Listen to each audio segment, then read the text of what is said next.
Lors de son premier jour en tant qu'aide-soignant, il a porté son patron paralysé jusqu'à son fauteuil roulant et l'Y a laissé. Attends, mais jamais le lâcher tant qu'il n'est pas sanglé. Il a donné un bain à son patron et lui a versé de la crème pour les pieds sur la tête. Il n'y avait pas de mousse sur ses cheveux, mais il y en avait beaucoup sur ses pieds. Regardez, jamais eu les pieds aussi bien coiffés. Il a versé de l'eau bouillante sur les jambes du patron pour vérifier si ses jambes étaient vraiment insensibles. Bon bah, vous avez fini de jouer, bon? Ce soignant peu fiable est devenu le meilleur ami de l'homme riche. Driss venait de sortir de prison et avait été condamné à 6 mois de prison pour vol. Le jour de l'entretien, Driss a coupé la file d'attente et a claqué un papier sur la table. Peu importe qu'il soit accepté ou non, tant qu'il reçoit 3 lettres de refus, il perçoit ses allocations de chômage. Driss a eu la présence d'esprit de flirter avec l'assistante de son patron. Philippe dit à Driss de garder le dossier et de revenir le chercher demain. Vous ne devez pas, enfin je veux dire, restez assis tout. Driss rentre chez lui. Ses frères et sœurs ont mis la maison en désordre. Driss ne peut même pas prendre une douche. N'allume pas, coupe-l'eau, sinon j'ai plus d'eau moi. Le soir, sa mère rentre à la maison. Driss sort le bibelot qu'il a volé chez Philippe et le donne à sa mère. L'instant d'après, 6 mois qu'on ne t'a pas vu, pas un coup de fil, et tu te pointes comme une fleur en m'offrant un Kinder. Tu penses que ça va être tes magouilles que j'ai payé le loyer? Driss est mis à la porte par sa mère. Le lendemain, il se rend chez Philippe pour récupérer ses papiers. Il ne pense pas avoir été embauché. Philippe le provoque même. Pareil que vous tiendrez pas 2 semaines. Driss s'installe alors dans la maison de l'homme riche. Il est stupéfait par les grandes pièces et la belle baignoire. Driss s'endort d'ennui lors de sa formation d'aide-soignant. La gouvernante lui demande de mettre des bas de compression médicale à Philippe. Driss refuse catégoriquement. Il ne met pas de chaussettes aux autres. L'instant d'après.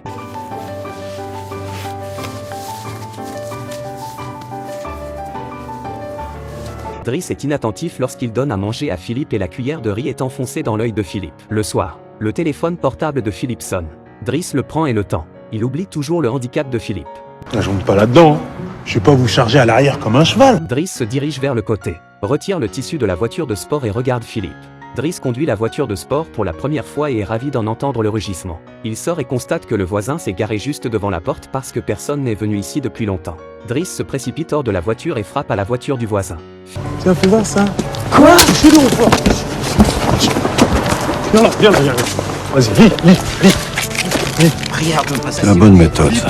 Philippe est sorti cette fois pour aller voir une exposition de peinture. Le tableau qu'il regarde vaut 40 000 €. Driss n'y comprend rien. Moi, pour 50 €, je vais chez Casto et je vous la fais la trace de mon passage sur Terre. Hein. Je vous mets même du blanc en bonus si vous voulez. Philippe rencontre un ami qui lui demande de licencier Driss. Philippe refuse. C'est ce que je veux. Aucune pitié.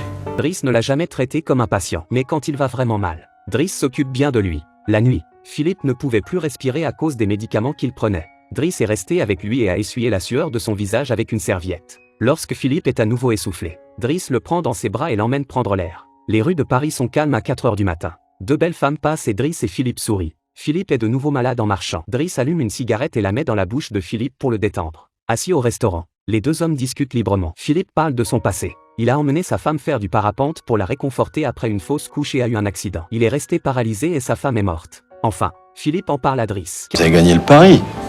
Votre période d'essai va se terminer. Quelques jours plus tard, Driss apprend que Philippe correspond avec une femme depuis 6 mois. Il s'enquiert de cette femme. Mais Philippe ne sait rien d'elle. Il privilégie la communication spirituelle. Driss sort alors l'enveloppe et appelle la femme de sa propre initiative. Puis tend le téléphone à Philippe. Philippe ne peut que parler dans le téléphone et la conversation téléphonique avec la femme commence. La femme demande une photo. Driss lui conseille d'envoyer une photo de lui en fauteuil roulant, ce qui serait plus authentique. Mais finalement, Philippe fait marche arrière et envoie une photo de lui avant l'accident. Ce soignant n'est pas un bon soignant. Il n'est pas satisfait du fauteuil roulant de son patient et le modifie pour se déplacer en ville.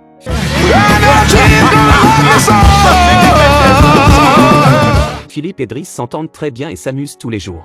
Driss est un soignant très responsable, même si les lavements sont inacceptables au début. Il sort Philippe de temps en temps. L'anniversaire de Philippe approche. Comme Philippe aime peindre, Driss a fait un dessin de lui. Philippe a aidé Driss à vendre le tableau le jour de son anniversaire. Et il s'est vendu pour 10 000 €. Lors de la fête, Philippe a demandé à un groupe de jouer pour Driss. Mais quelle que soit la chanson jouée, Driss était toujours à l'écart et exprimait son mécontentement. Des gens qui courent. Je vois des gens courir, mais pas d'habits. Et ça glousse.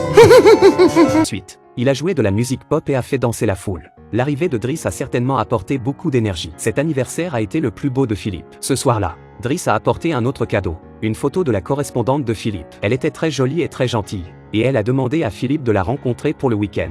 Le week-end, Philippe arrive tôt au restaurant, mais il avait peur que son handicap déplaise à la femme et il a finalement appelé Driss. Dites-moi, vous n'avez pas envie de prendre le large? Voulez-vous barrer, c'est ça? Voilà, c'est ça. Et on va où? Respirez un peu. Driss est venu chercher Philippe. Au lieu de cela, Philippe le conduit à l'avion et l'emmène à l'endroit où il a l'habitude de sauter en parachute. C'est ça, ouais. Aucun rapport, je fais pas ces trucs-là, moi. Driss, qui avait d'abord refusé catégoriquement, a fini par participer au saut en parachute. Il a d'abord crié de peur, puis a ri en voyant la vue magnifique. Driss comprend le cœur de Philippe. Le soir, il rentre à la maison. Philippe apprend que le frère de Driss est venu le voir.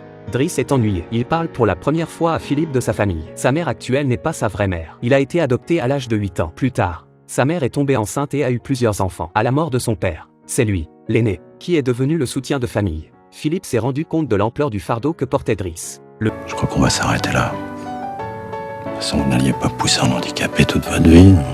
Le jour de son départ, Driss n'a pas dit au revoir à Philippe.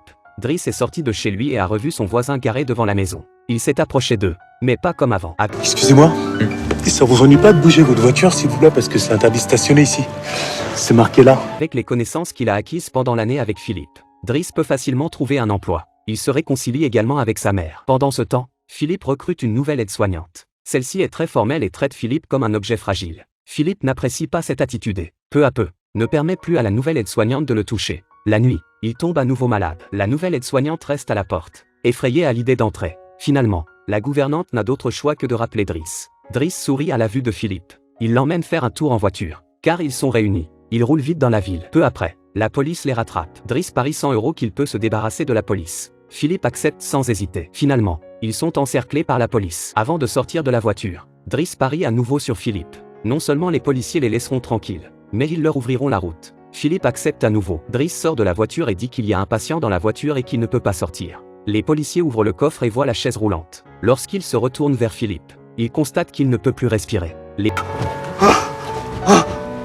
policiers ont paniqué et sont rapidement montés dans la voiture de police pour les conduire à l'hôpital. Driss monte dans la voiture et rit, suit la voiture de police et commence à faire la course avec arrogance. Ils ont roulé jusqu'à l'hôpital. Driss allume une cigarette et donne une bouffée à Philippe. Bon, on fait quoi maintenant?